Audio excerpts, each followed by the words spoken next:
Los animales se divierten. Artículo de David Graeber. Hola, ¿qué tal? Mi nombre es Carlos Conde, soy psicoanalista, me dedico al psicoanálisis en Aguascalientes y a distancia.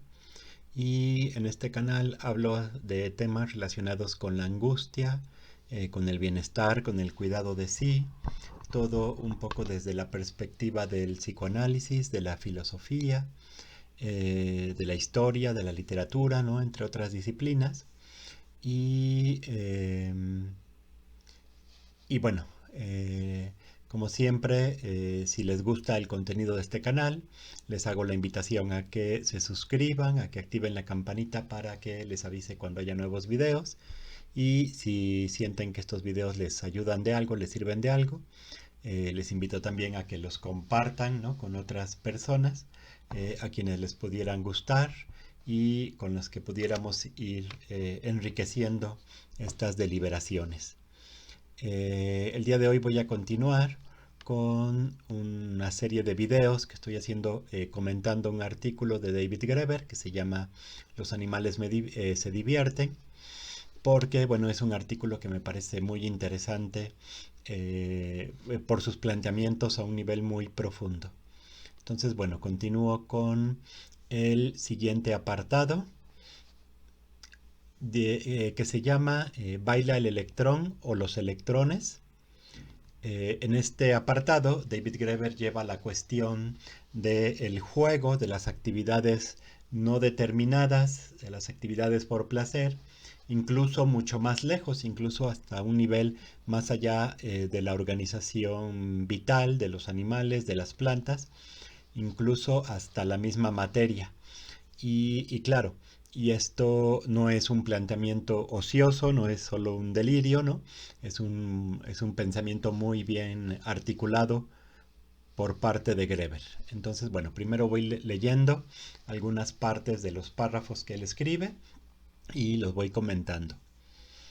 Refiriéndose a el dilema que nos había propuesto en los apartados anteriores entre el problema del darwinismo social y de la idea del altruismo y de la cooperación como motores del desarrollo, él comenta, el dilema tiene una vía de escape y el primer paso es considerar que nuestro punto de partida podría estar equivocado. Otra vez hablemos de langostas. Las langostas tienen una reputación muy mala entre los filósofos, que suelen considerarlas como ejemplo neto de criaturas sin pensamiento ni sensaciones. Y añade, podemos suponer que esto se debe a que las langostas son el único animal que los filósofos han matado con sus propias manos antes de comérselas. Resulta desagradable arrojar a una olla de agua hirviendo a una criatura que pugna por evitarlo. Uno tiene que poder decirse a sí mismo que la langosta no está en realidad sintiendo nada. Y un poco más adelante, en el mismo párrafo, comenta, pero de hecho, la observación científica ha revelado que incluso las langostas practican algunas formas de juego, como manipular objetos, por ejemplo, acaso por el mero placer de hacerlo. Si tal es el caso, llamar robots a estas criaturas equivaldría a despojar de su significado a la palabra robot. Las máquinas simplemente no juguetean. Pero si, después de todo, las criaturas vivientes no son robots, entonces muchas de estas cuestiones en apariencia espinosas se disuelven de inmediato. Continúa. ¿Qué ocurriría si procediéramos desde la perspectiva opuesta y conviniéramos en tratar el juego no como una anomalía peculiar, sino como nuestro punto de partida? Un principio que está ya presente no solo en las langostas y en todas las criaturas vivas, sino también en todos los niveles donde encontramos lo que los físicos, los químicos y los biólogos llaman sistemas autoorganizados. A esto me refería cuando les decía hace rato que aquí Graeber lleva el tema aún más lejos, aún antes o a los niveles inferiores o previos, podríamos decir, a la organización de lo que llamamos vida, ¿no? De lo vivo. Y aclara, Esto no es tan disparatado como puede parecer. Él mismo se da cuenta de que esta idea puede parecer como muy disparatada, como muy absurda, pero en lo que sigue nos va a ir explicando, nos va a ir guiando por qué lo está planteando así. Dice, los filósofos de la ciencia, confrontados al rompecabezas de cómo puede emerger la vida a partir de la materia muerta, o cómo pueden evolucionar los seres conscientes a partir de los microbios, han desarrollado dos tipos de explicaciones. La primera es el llamado emergentismo. Su argumento es que una vez que se alcanza un cierto nivel de complejidad, se da una especie de salto cualitativo en el que emergen nuevos tipos de leyes físicas completamente nuevas, las cuales se basan en las anteriores, pero no pueden reducirse a ellas. Que esta cuestión del emergentismo es como, bueno, su frase paradigmática, creo yo, es esa de que el todo es más que la suma de las partes. Continúa Greber. Así, se puede decir que las leyes de la química emergen de la física. Las leyes de la química presuponen las leyes de la física, pero no pueden reducirse simplemente a estas últimas. De igual manera, las leyes de la biología emergen de la química. Evidentemente, uno tiene que entender los componentes químicos de un pez para entender cómo nada, pero los componentes químicos nunca proporcionarán una explicación completa. Lo mismo puede decirse en el sentido de que la mente humana emerge de las células que la constituyen. Un poco más adelante, los que sostienen la segunda posición, a menudo llamada panpsiquismo o panexperiencialismo, coinciden en que todo eso puede ser verdad, pero argumentan que la emergencia no es suficiente. Como lo ha señalado en fechas recientes el filósofo británico Galen Strawson, imaginar que uno puede viajar desde la materia inconsciente hasta un ser capaz de discutir la existencia de materia inconsciente en solo 2 saltos, supone acaso un trabajo excesivo para la emergencia. Algo tiene que haber antes en cada nivel de la existencia material, incluso en el de las partículas subatómicas, algo por mínimo o embrionario que sea capaz de hacer algunas de las cosas que solemos pensar que hace la vida, e incluso la mente, de manera que ese algo se organice en niveles cada vez más complejos hasta producir, por último, seres con conciencia de sí mismos. Y esto es comentario mío, esto no es una idea que esté muy alejada de lo que normalmente pensamos, ¿no?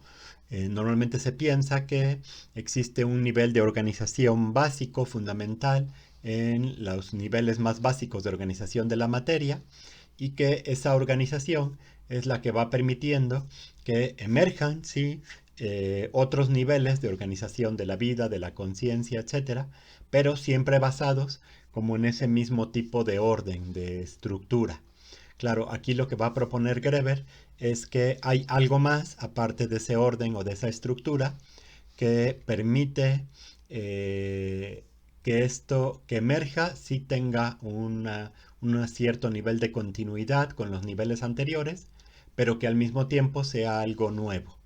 Entonces, bueno, sigo leyendo para que él mismo lo vaya explicando. El debate pone sobre la mesa todo tipo de cuestiones, incluyendo el viejo problema del libre albedrío, tal como se lo han planteado innumerables adolescentes, a menudo mientras contemplaban fascinados por primera vez los misterios del universo. Si los movimientos de las partículas que constituyen nuestros cerebros están predeterminados por leyes naturales, entonces, ¿cómo puede decirse que tenemos libre albedrío? La respuesta habitual es que desde Heisenberg, aquí hago un paréntesis, Heisenberg es el físico que propuso el principio de incertidumbre, el principio de no determinación, si no mal recuerdo. Entonces, bueno, continúo. Desde Heisenberg sabemos que los movimientos de las partículas atómicas no están predeterminados.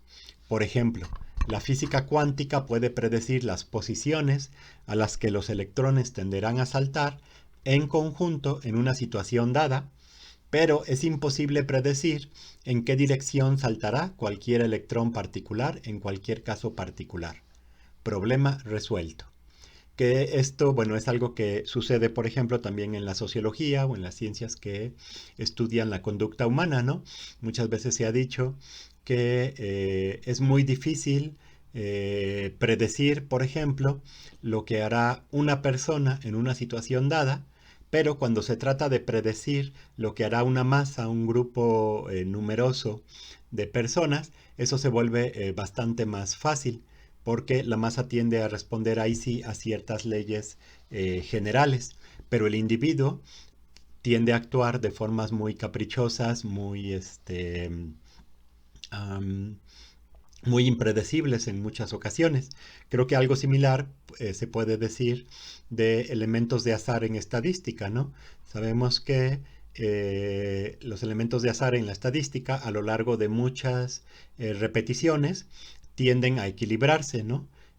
Por ejemplo, si uno lanza una moneda al aire muchas veces, el número de veces que caiga entre águila y sol tenderá a equilibrarse en un 50%, algo más o menos, pero eso no implica que uno pueda adivinar qué tirada va a caer en una situación determinada, ¿no? Una vez que uno lo lanza, es totalmente imposible adivinar si va a caer águila o sol. Tenemos un 50% de probabilidades de ambos, pero a la larga, con las repeticiones, sí tiende como a estandarizarse, como a equilibrarse el resultado. Y bueno, prosigue David Graeber. Decía, problema resuelto, salvo que en realidad no lo está. Todavía falta algo. Si todo esto significa que las partículas que constituyen nuestros cerebros se mueven de un lado a otro de manera aleatoria, cabría imaginar alguna entidad o una mente inmaterial, metafísica, que interviene para guiar las neuronas en direcciones no aleatorias. Pero esto nos llevaría a un razonamiento circular, es decir, que se necesita tener una mente para hacer que tu cerebro actúe como una mente. Y este tipo de explicaciones, digamos, no satisfacen porque es como definir algo, o más bien conceptualizar algo por medio de su misma definición, ¿no? Por medio de su mismo nombre. Es como decir, la casa es una casa. Simplemente ese tipo de explicaciones son circulares y no ayudan a avanzar más en los problemas. Dice Greber, en contraste, si tales movimientos no son aleatorios, al menos puedes empezar a pensar en una explicación material. Además, la presencia de innumerables formas de autoorganización en la naturaleza aporta una gran cantidad de material de trabajo a los seguidores del panpsiquismo. Es verdad, argumenta, uno puede insistir en que todas esas entidades están en realidad obedeciendo a las leyes naturales, leyes cuya misma existencia no necesita ser explicada, o que se mueven de una manera totalmente aleatoria. Pero si lo hace es solo porque uno ha decidido que esa es la única manera en que quiere verlo. Y el hecho de que uno tenga una mente capaz de tomar tales decisiones sigue siendo un completo misterio. Desde luego, este enfoque siempre ha correspondido a la posición minoritaria. Durante gran parte del siglo XX fue desechado por completo. Es muy fácil ridiculizarlo. Por ejemplo, espera, ¿en serio está sugiriendo que las mesas pueden pensar? No, nadie está sugiriendo eso. El argumento es que esos elementos autoorganizados que constituyen las mesas, como son los átomos, muestran formas en extremo sencillas de las cualidades de lo que en un nivel exponencialmente más complejo consideramos pensamiento. Sin embargo, en los últimos años, sobre todo con la fama que vuelven a tener ciertos círculos científicos, y las ideas de filósofos como Charles Sanders Peirce y Alfred North Whitehead, hemos comenzado a recuperar ese enfoque. Curiosamente, son en gran medida los físicos quienes se han mostrado receptivos a tales ideas. Los físicos son más juguetones y menos rígidos que, por ejemplo, los biólogos, en parte porque raras veces tienen que enfrentarse con fundamentalistas religiosos que pretenden desafiar las leyes de la física. Digamos que son los poetas del mundo científico. Si uno está ya dispuesto a aceptar objetos de 13 dimensiones o un número infinito de universos alternativos, o bien sugerir casualmente que el 95% del universo está compuesto de materia y energía oscuras, de cuyas propiedades no sabemos nada, entonces quizá no representa un salto tan grande contemplar la posibilidad de que las partículas subatómicas tengan libre albedrío o incluso experiencias. Y de hecho, la existencia de libertad en el nivel subatómico es una cuestión sobre la que hoy en día se desarrolla un enconado debate. Sé que esta parte que acabamos de revisar está como muy complicada para entender, habría que tener como mucho contexto de los debates filosóficos en este sentido que se han planteado en las últimas décadas, incluido el siglo pasado, pero bueno, básicamente la idea es pensar si hay algo similar a la organización que tenemos nosotros, que llamamos pensamiento, libertad, conciencia, si hay algo similar a ello en niveles mucho más básicos de organización de la materia.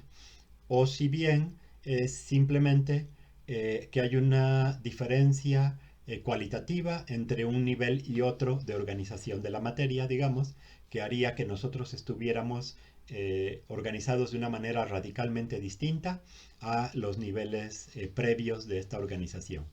Y pareciera que Greber de alguna manera se está decantando por la primera posibilidad, porque hay una, si bien no se niega el emergentismo, ¿no? El hecho de que la suma sea mayor que las partes, también se propone que habría posiblemente una cierta línea de continuidad entre ciertos aspectos de los diferentes niveles de organización de la materia, hasta llegar a la vida y luego hasta llegar al pensamiento autoconsciente, ¿no? Como podría ser el del ser humano.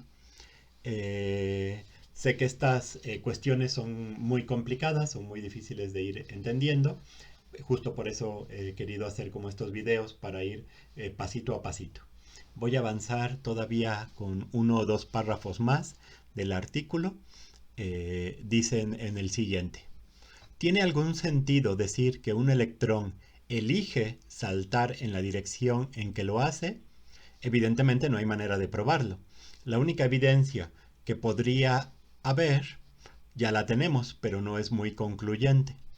Sin embargo, si queremos una explicación materialista del mundo que sea coherente, entonces tiene sentido que algo al menos parecido a la intencionalidad, algo al menos parecido a la experiencia, algo al menos parecido a la libertad, tendría que existir también en todos los niveles de la realidad física. Y bueno, creo que todavía me da tiempo de leer el último párrafo de este apartado y hacer algún comentario. ¿Por qué entonces la mayoría de nosotros nos ponemos de inmediato en guardia ante tales conclusiones? ¿Por qué nos parecen insensatas y contrarias a la ciencia?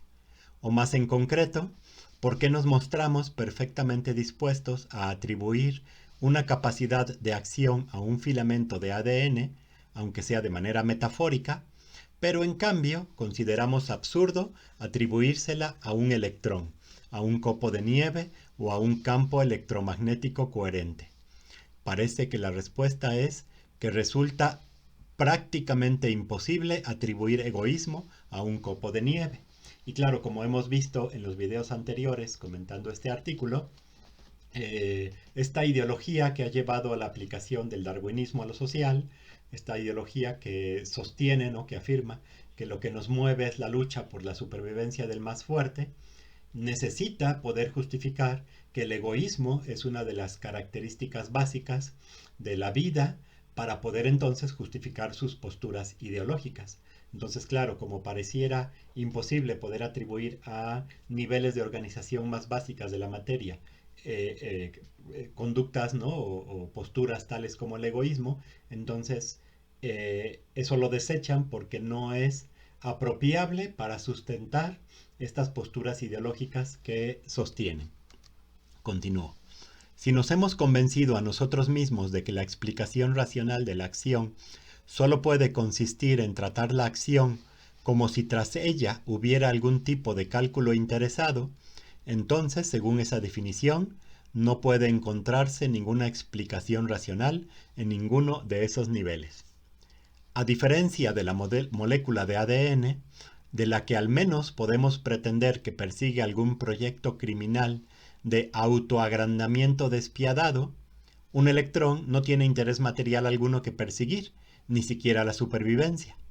No compite en ningún sentido con otros electrones. Si un electrón actúa en libertad, si, como se supone que ha dicho Richard Feynman, hace todo lo que quiere, entonces su libre acción solo puede ser un fin en sí, lo que significaría que encontramos la libertad por sí misma en los propios fundamentos de la realidad física, y eso significa también que encontramos ahí la forma más rudimentaria de juego. De hecho, esta noción, que me parece que es como la central para el artículo, aunque todavía falta explicarla más y justificarla más, creo que es muy interesante y creo que es una noción que ya estaba presente en el pensamiento filosófico desde hace mucho tiempo. Remito, por ejemplo, a Epicuro, que era un pensador griego del tiempo helenista, y que era muy interesante lo que él decía, porque hablaba de que, bueno, en su tiempo ya había esta teoría, que creo que fue propuesta por Demócrito, si no mal recuerdo, de que toda la materia estaba compuesta por átomos. Claro que los átomos de los que hablaban los griegos antiguos, Demócrito, Epicuro y otros, no son los mismos que entendemos hoy, ¿no? Que son un concepto de la física moderna, ¿no? Los átomos en los que ellos pensaban eran simples partículas muy pequeñas, como mini ladrillos, muy pequeñitos, que constituían toda la materia, sin saber muy bien cómo se articulaban ni nada, ¿no? Pero la idea básica que plantea Epicuro es que estos átomos tienen, digamos, dos movimientos, un movimiento que está determinado y uno que no. Un movimiento de caída contra el cual no se puede hacer nada, es decir, los átomos de alguna manera siempre estaban cayendo, pero en esa caída tenían la posibilidad de desviarse en diferentes direcciones, siempre cayendo, pero moverse en diferentes direcciones. Y justo ese punto de que había una posibilidad de que los átomos se movieran en diferentes direcciones, una oportunidad que no era predecible. La otra sí, porque sabíamos que siempre estaban cayendo, pero la primera no, porque nunca sabíamos si se iban a inclinar hacia un lado o hacia el otro. Y este elemento es el que permite, digamos, que avanzando en los niveles de complejidad de la organización material hasta llegar a la vida y a la conciencia, pueda haber justamente libertad, pueda haber juego, como lo llama aquí Greber. Puede haber, de hecho, conductas que no tengan un fin práctico en sí mismo, sino que su fin sea solamente el placer, que sean un fin en sí mismo, sin visión a una finalidad ulterior, ¿no? Una finalidad posterior. Este punto, insisto, es muy interesante, es muy complicado de aprender, pero creo que en lo que sigue, Greber va a hacer una fundamentación, una justificación de esta propuesta, que va a ser lo más interesante, me parece, de todo este artículo, y que, bueno, ya les contaré en el siguiente video. Entonces, bueno, por hoy aquí voy terminando. Como siempre, les dejo una pregunta acerca de este tema. ¿Ustedes qué piensan? ¿Piensan que puede existir algo parecido a la libertad, incluso en los niveles más básicos de la organización de la materia? ¿O piensan que en en esos niveles básicos todo está determinado de forma plena y total, digamos? Y al mismo tiempo, bueno, más bien, y otra pregunta, ¿ustedes qué piensan? ¿Piensan que tiene razón el emergentismo al plantear que en cada nivel de organización de la materia se supera y se diferencia radicalmente del nivel previo? ¿O piensan que hay algunos rasgos que van manteniéndose en todos los niveles distintos de la organización de la materia? Insisto, desde la materia inanimada hasta, hasta la conciencia, pasando por la vida en sus diferentes niveles de organización. Entonces, bueno, si alguien tiene alguna idea, algún comentario al respecto, algún argumento, algún texto que esté interesante sobre esto, me encantaría leerlo y tratar de responder a sus comentarios. Muy bien, pues les agradezco su atención y los veo aquí en el siguiente video. Cuídense mucho.